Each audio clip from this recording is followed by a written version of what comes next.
ఇకో Tejas world class electric bike అతి తక్కువ ధరలోనే.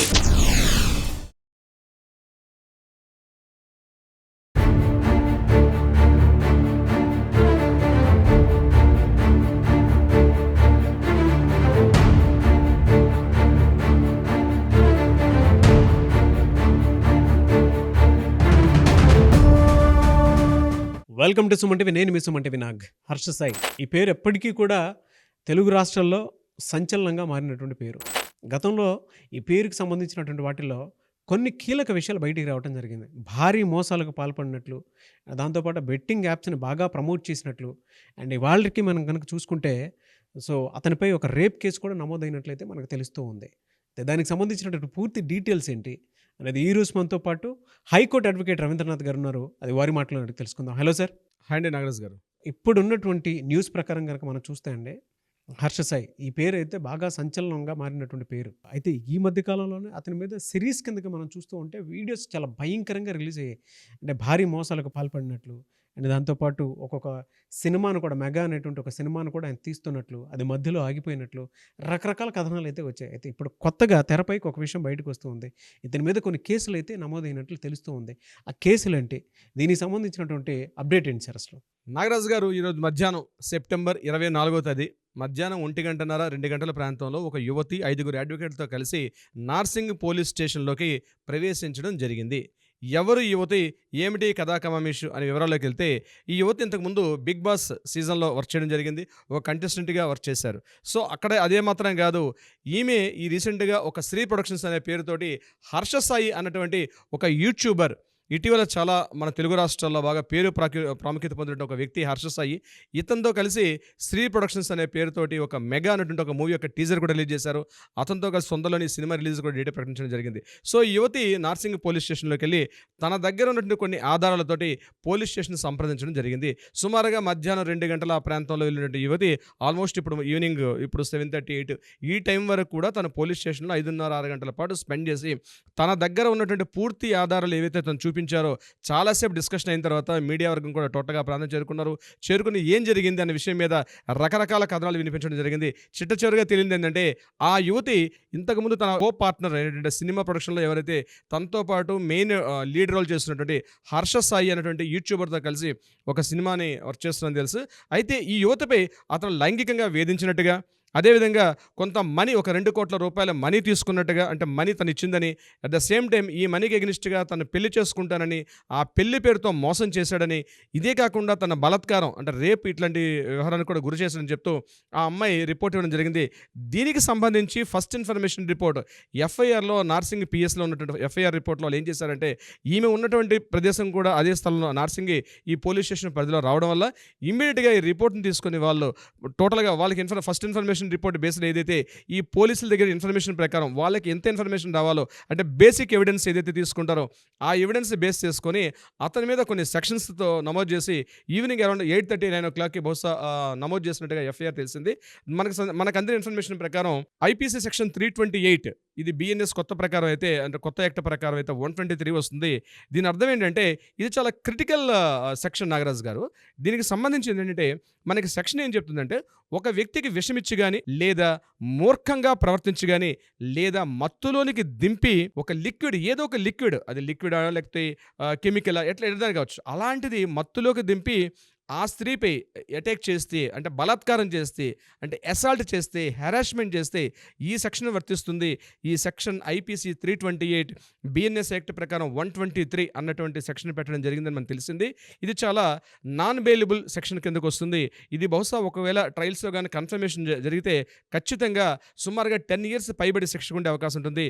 This is section 328 IPC BNS 123. ఆ ఎవిడెన్సెస్ ఉంటే నా సెక్షన్ పెట్టినట్టుగా తెలుస్తుంది మనకి. బహుశా చాలా కాంప్లికేటెడ్ అయినటువంటి సెక్షన్ ఇది, బెయిల్ రావడం చాలా కష్టం. ఇంకొకటి 376/2 ఇది రేప్ కిందకు వస్తుంది. అంటే తనకి ఇష్టం లేకుండా, తన అనుమతి లేకుండా తన మీద బలాత్కారం చేస్తే, తనకి లైంగిక దాడి చేస్తే దాని సెక్షన్ 376/2 కిందకు వస్తుంది ఈ సెక్షన్. ఇక మూడోది 354, అంటే ఇది బిఎన్ఎస్ సెక్షన్ ప్రకారం అయితే 74 కిందకు వస్తుంది. ఐపీసీ సెక్షన్లో ఇది 354 ఉంటుంది. దీని అర్థం ఏంటంటే, స్త్రీల యొక్క గౌరవాన్ని అవమానపరిచే విధంగా, వాళ్ళ మీద దాడి చేయడం కానీ, అటాక్ చేయడం కానీ, నేరపూరితంగా వాళ్ళ మీద అటాక్ చేస్తే ఈ 354 లేదా బిఎన్ఎస్ యాక్ట్ ప్రకారం 74 వర్తిస్తుంది. ఇది కూడా నాన్ బెయిలబుల్ వారెంట్ కిందకే వస్తుంది. ఇది కూడా చాలా కాంప్లికేటెడ్ అయినటువంటి ఐపీసీ సెక్షనే. తర్వాత ఫైనల్ ఇంకోటి చెప్పారు, సెక్షన్ 376(n).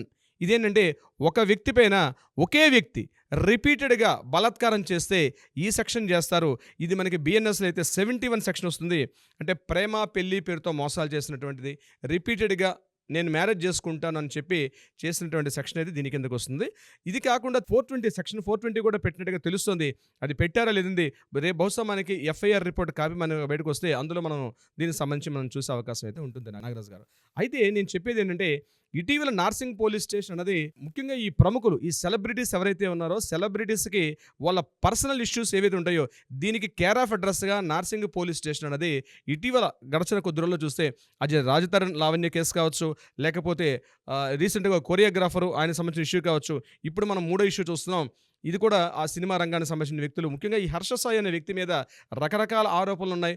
ముఖ్యంగా కొన్ని బెట్టింగ్ యాప్స్ని ఇతను ప్రమోట్ చేసినట్టుగా, అదేవిధంగా ఇతను ఎంతైతే మనీ వస్తుందో దానిలో కొంత మొత్తాన్ని అతను యూట్యూబ్లో ప్రమోట్ చేస్తూ పేదలుగా దానం చేస్తుండగా చాలా ప్రచారం జరుగుతుంది. ఆ నిజాలన్నీ బహుశా తొందరలోనే తెలిసే అవకాశం ఉంటుంది. ఏదేమైనప్పుడు కూడా ఇటీవల కాలంలో స్త్రీలు వారి యొక్క పర్సనల్ అది ఏం జరుగుతుందని బహుశా మనం నెక్స్ట్ ఎపిసోడ్స్లో మాట్లాడదాం. బట్ ఈ క్షణానికి ఉన్నటువంటి ఇన్ఫర్మేషన్ ప్రకారం ఏంటంటే ఈ రకంగా జరిగినట్టుగా మనకు తెలుస్తుంది. ఏదేమైనప్పటికీ నాగరాజు గారు, ముఖ్యంగా స్త్రీలు ఇటీవల కాలంలో బయటకు వస్తున్నారు. ఆ నిజమా అబద్ధమా ఎంతవరకు జరిగింది తెలియలేదు, కానీ పెట్టే సెక్షన్స్ మాత్రం చూస్తుంటే చాలా భయంకరమైన సెక్షన్స్ ఉన్నాయి. ఇటీవల మనం జానీ మాస్టర్ గారి కేసులో కూడా చూసాం. ఇవే సెక్షన్స్ 376(2) పెట్టారు. అక్కడ 376(n) కూడా పెట్టడం జరిగింది. ఈ సెక్షన్స్ మాత్రం చాలా కాంప్లికేటెడ్. ఇంకొకటి ఏంటంటే సెక్షన్ 328 మాత్రం కొద్దిగా కాంప్లికేటెడ్ ఉన్నటువంటి సెక్షను. బట్ దీనికి సంబంధించిన వివరాలు ఏంటంటే మనకు రేపు తెలిసే విషయం అయితే ఉంటుంది. ఇదిలా ఉంటుండగా ఇప్పుడు మనకు అందిన ఇన్ఫర్మేషన్ ఏంటంటే తమిళ ఇండస్ట్రీకి సంబంధించి జయం రవి అండ్ ఆర్తి గారు, సో వీళ్ళిద్దరూ విడాకులు తీసుకుంటాం అని చెప్తూ మాట్లాడుకుంటున్నారు. జస్ట్ ఒక 1 అవర్ బ్యాక్ ఆర్తి పైన కేసు పెట్టారు జయం రవి గారు. ఏమని పెట్టారంటే, నన్ను తన ఇంట్లోంచి బయటకు గెంటి వేశారు, ఈ అమ్మాయి ఆర్తి నన్ను బయటకు గెంటి వేసింది అని తను ఒక కేసు పెట్టడం జరిగింది.